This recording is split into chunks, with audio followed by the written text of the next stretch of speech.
দুপুরের মধ্যেই ধেয়ে আসছে কালবৈশাখী ঝড়। ৮ অঞ্চলে বাতাসের গতিবেগ থাকতে পারে সর্বোচ্চ ৬০ কিলোমিটার। নৌযান চলাচলে সতর্কতা জারি। দেশে আনা হলো যুক্তরাষ্ট্রে নিহত শিক্ষার্থী লিমনের মরদেহ।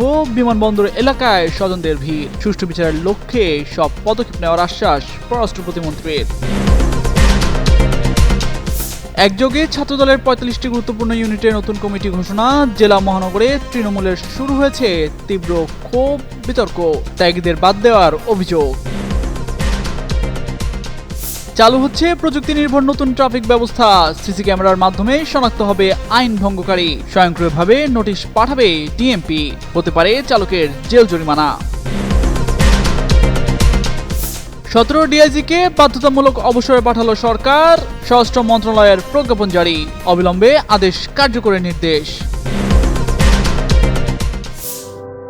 সকাল থেকেই হালকা মেঘের ছায়া, রোদের তেজ তেমন দেখা যায়নি। বাতাসে ছিল এক ধরনের অস্থিরতা, যেন যে কোনো সময় আবহাওয়া বদলে যেতে পারে। দেশের ওপর দিয়ে লঘুচাপের প্রভাব থাকায় আকাশে মেঘের আনাগোনা বাড়ছে। আবহাওয়া অধিদপ্তর পূর্বাভাস অনুযায়ী আজ দুপুরের মধ্যে দেশের কয়েকটি জেলায় কালবৈশাখী ঝড় আঘাত হানতে পারে। বিশেষ করে সোমবার ভোর ৫টা থেকে দুপুর ১টা পর্যন্ত কালবৈশাখী ঝড়ের সতর্কবার্তায় বলা হয়েছে ময়মনসিংহ, ঢাকা, ফরিদপুর, বরিশাল, নোয়াখালী, কুমিল্লা, চট্টগ্রাম ও সিলেট অঞ্চলে ঝড়ের আশঙ্কা বেশি। এসব এলাকায় পশ্চিম বা উত্তর পশ্চিম দিক থেকে ঘন্টায় ৪৫ থেকে ৬০ কিলোমিটার বেগে দমকা হাওয়া বয়ে যেতে পারে। এই সঙ্গে থাকতে পারে বজ্রপাত সহ বৃষ্টি, যা হঠাৎ করেই পরিস্থিতি ঝুঁকিপূর্ণ করে তুলতে পারে। নদী বন্দরগুলোতে ১ নম্বর সতর্ক সংকেত দেখাতে বলা হয়েছে, তাই নৌযান চলাচলে সতর্কতা অবলম্বন করা জরুরি। একই সঙ্গে দেশে বিভিন্ন স্থানে হালকা থেকে মাঝারি বৃষ্টি হতে পারে। কোথাও কোথাও ভারী বর্ষণের সম্ভাবনাও রয়েছে। তাপমাত্রা দিনে সামান্য বাড়লেও রাতে তেমন পরিবর্তন হবে না, তাই গরমের সঙ্গে ঝড় বৃষ্টি এই মিশ্র আবহাওয়া কিছুটা ভোগান্তি তৈরি করতে পারে। সবাইকে প্রয়োজনীয় সতর্কতা মেনে চলার পরামর্শ দেওয়া হয়েছে। অবশেষে দেশে পৌঁছেছে যুক্তরাষ্ট্রের ফ্লোরিডায় হত্যার শিকার বাংলাদেশি শিক্ষার্থী জামিল আহমেদ লিমনের মরদেহ। সোমবার সকাল ৮টা ৪৭ তার মরদেহবাহী উড়োজাহাজ ঢাকার হযরত শাহজালাল আন্তর্জাতিক বিমানবন্দরে অবতরণ করে। বিমানবন্দরের গেটে অপেক্ষমান স্বজনদের মাঝে শোকের মাতম নেমে আসে। ছেলের মরদেহ দেখে কান্নায় ভেঙে পড়েন লিমনের বাবা।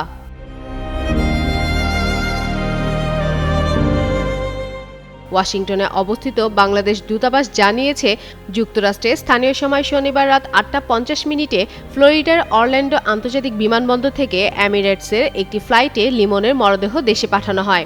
মরদেহটি জামালপুরের লিমনের নিজ গ্রামে দাফন করা হবে বলে জানিয়েছে স্বজনরা। এদিকে লিমনের হত্যাকাণ্ডের সুষ্ঠু তদন্ত ও বিচারের বিষয়ে আশ্বাস দিয়েছেন পররাষ্ট্র প্রতিমন্ত্রী শামা ওবায়েদ। এর আগে বৃহস্পতিবার স্থানীয় সময় দুপুর ২টার দিকে ফ্লোরিডার টেম্পা বে এলাকায় একটি ইসলামিক সোসাইটিতে তার জানাজা অনুষ্ঠিত হয়। এতে ইউনিভার্সিটি অব সাউথ ফ্লোরিডার শিক্ষার্থী সহ প্রবাসী বাংলাদেশি কমিউনিটির সদস্যরা অংশ নেন। নিহত Jamil Ahmed Limon university of south ফ্লোরিডায় ভূগোল, পরিবেশ বিজ্ঞান ও নীতি বিষয়ে পিএইচডি করছিলেন। গত ১৬ এপ্রিল তিনি নিখোঁজ হন। একই সময়ে নিখোঁজ হন নাহিদা সুলতানা বৃষ্টি নামের আরেকজন। পরে তাদের এক বন্ধু বিষয়টি বিশ্ববিদ্যালয় কর্তৃপক্ষকে জানালে বিষয়টি সামনে আসে। এ ঘটনায় জড়িত সন্দেহে লিমনের রুমমেট মার্কিন নাগরিক হিসাম আবু ঘরবেহকে তার বাড়ি থেকে গ্রেপ্তার করা হয়। এখনও এ ঘটনার তদন্ত চলছে বলে জানিয়েছে সংশ্লিষ্টরা।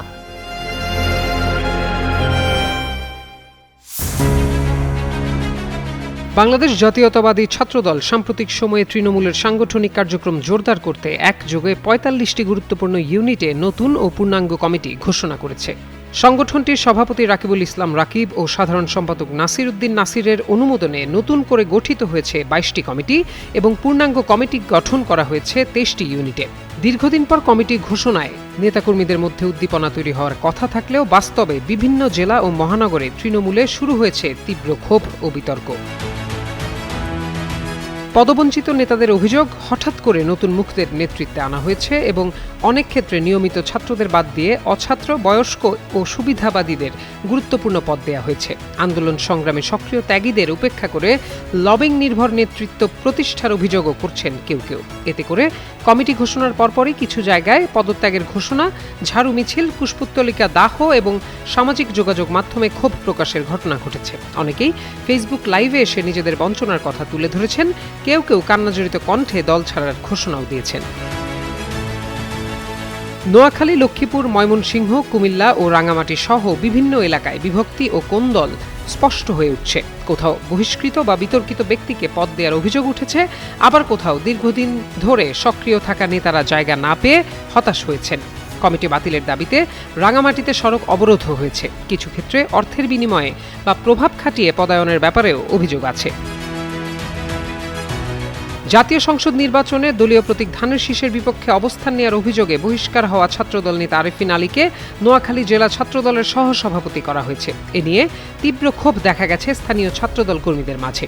সুবর্ণচর উপজেলা ছাত্রদলের সাবেক কমিটির সদস্য সচিব মামুন হাসান রেহান বলেন, দীর্ঘদিন ধরে ছাত্রদলের রাজনীতি করায় মামলা হামলার শিকার হয়েছি, অথচ কমিটিতে আমাদের জায়গা হয়নি, এটি অত্যন্ত কষ্টের। লক্ষ্মীপুর জেলা ছাত্রদলের যুগ্ম সম্পাদক মোহাম্মদ জাহিদ জেলা শাখার নতুন কমিটিতে শীর্ষ পদের একটি প্রত্যাশিত ছিলেন, কিন্তু নতুন কমিটিতে পদ না পেয়ে ফেসবুক লাইভে এসে অঝরে কেঁদেছেন। হাতিয়া উপজেলা ছাত্রদলের আহ্বায়ক ও নবগঠিত জেলা ছাত্রদলের যুগ্ম সাধারণ সম্পাদক রিয়াজ মাহমুদ বলেন, দলের বিরুদ্ধে অবস্থান নেওয়া কেউ আবার দায়িত্ব পেলে তা একনিষ্ঠ কর্মীদের জন্য কষ্টের ও দুঃখজনক। তবে সংগঠনের কেন্দ্রীয় নেতারা এসব অভিযোগ অস্বীকার করে জানিয়েছেন, সংশ্লিষ্ট এলাকার বিএনপি নেতাদের সঙ্গে পরামর্শ এবং পূর্বের সাংগঠনিক ভূমিকা বিবেচনা করেই কমিটি দেয়া হয়েছে। তাদের দাবি, বর্তমান ক্ষোভ সাময়িক এবং সময়ের সঙ্গে তা কেটে যাবে। বিশ্লেষকদের মতে, দ্রুত সমাধান না হলে অভ্যন্তরীণ কোন্দল আরও বাড়তে পারে এবং তা ভবিষ্যতে সংগঠনের রাজনৈতিক কার্যক্রমে নেতিবাচক প্রভাব ফেলতে পারে।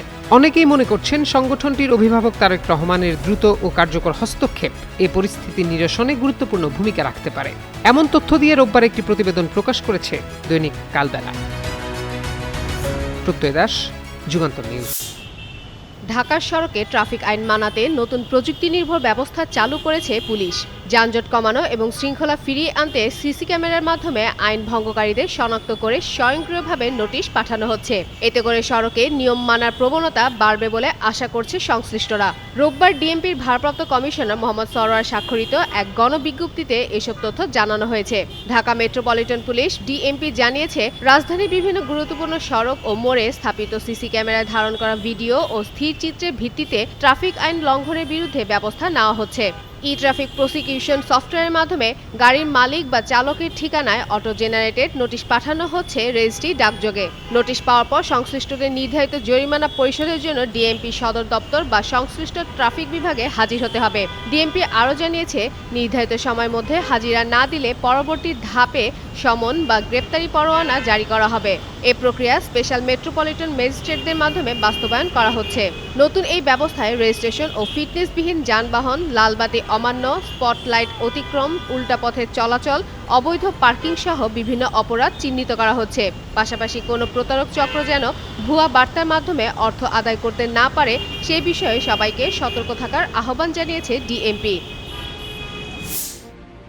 বাংলাদেশ পুলিশের ১৭ জন ডিআইজিকে বাধ্যতামূলক অবসরে পাঠিয়েছে সরকার। রোববার স্বরাষ্ট্র মন্ত্রণালয়ের পুলিশ এক শাখা থেকে জারি করা এক প্রজ্ঞাপনে এ তথ্য জানানো হয়। প্রজ্ঞাপনে সই করেন সিনিয়র সচিব মঞ্জুর মোর্শেদ চৌধুরী। সরকারি চাকরি আইন ২০১৮ এর ৪৫ ধারার বিধান অনুযায়ী তাদের এ অবসর দেয়া হয়েছে বলে প্রজ্ঞাপনে উল্লেখ করা হয়েছে। এতে বলা হয়েছে, অবসরপ্রাপ্ত কর্মকর্তারা বিধি অনুযায়ী অবসরজনিত সব সুবিধা পাবেন এবং এ আদেশ অবিলম্বে কার্যকর হবে।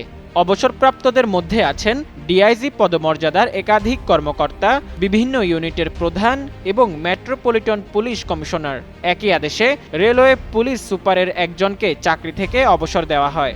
জনস্বার্থে জারি করা এই আদেশ অবিলম্বে কার্যকর হবে বলে প্রজ্ঞাপনে উল্লেখ করা হয়েছে। এর আগে গত ২২ এপ্রিল পুলিশের ১১ জন ডিআইজি এবং ২ জন অতিরিক্ত ডিআইজিকে বাধ্যতামূলক অবসরে পাঠায় সরকার। তারা পুলিশের বিভিন্ন ইউনিট ও দপ্তরে দায়িত্বরত ও সংযুক্ত ছিলেন।